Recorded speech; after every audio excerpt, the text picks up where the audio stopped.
ಸಂಚಲನ ಸೃಷ್ಟಿಸಿದ್ದ ನೆಲ್ಲಿದಡಿ ಗುತ್ತು ವಿವಾದ ಸುಖಾಂತ್ಯ. ನೆಲ್ಲಿದಡಿ ಗುತ್ತುವಿನ ವಿವಾದಕ್ಕೆ ತಾತ್ಕಾಲಿಕ ಬ್ರೇಕ್, ಶಾಶ್ವತ ಪರಿಹಾರಕ್ಕೆ ಸಂಸದ ಬ್ರಿಜೇಶ್ ಚೌಟ ಸೂಚನೆ. ಕಳೆದ ಕೆಲವು ದಿನಗಳಿಂದ ದಕ್ಷಿಣ ಕನ್ನಡ ಜಿಲ್ಲೆಯಲ್ಲಿ ಹೊಸ ಸಂಚಲನವನ್ನ ಸೃಷ್ಟಿಸಿದ್ದ ನೆಲ್ಲಿದಡಿ ಗುತ್ತು ವಿವಾದಕ್ಕೆ ಕೊನೆಗೂ ಸುಖಾಂತ್ಯವಾಗಿದೆ.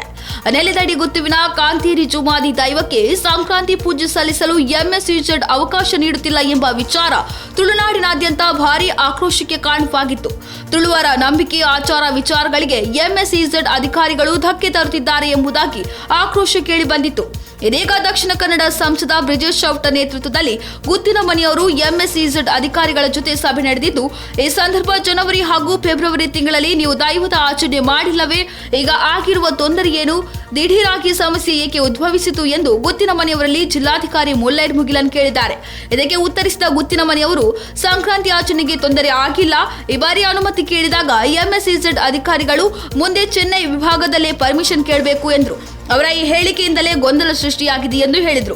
ಆ ಬಳಿಕವೂ ದೈವದ ಕಾರ್ಯಕ್ಕೆ ಅಡ್ಡಿಯಾಗಿಲ್ಲ ಅಲ್ಲವೇ ಎಂದು ಜಿಲ್ಲಾಧಿಕಾರಿಗಳು ಕೇಳಿದ್ದು, ತೊಂದರೆ ಆಗಿಲ್ಲ ಎಂದಿದ್ದಾರೆ. ಇದೇ ವೇಳೆ ಸಂಸದರು ಮಾತನಾಡಿ, ನಮಗೆಲ್ಲ ದೈವಾರಾಧನೆಗೆ ಅಡ್ಡಿಯಾಗಬಾರದೆಂಬ ಆಸೆ ಇದ್ದು ಶಾಶ್ವತ ಪರಿಹಾರಕ್ಕೆ ವ್ಯವಸ್ಥೆ ಮಾಡುವಂತೆ ಸೂಚಿಸಿದ್ದಾರೆ.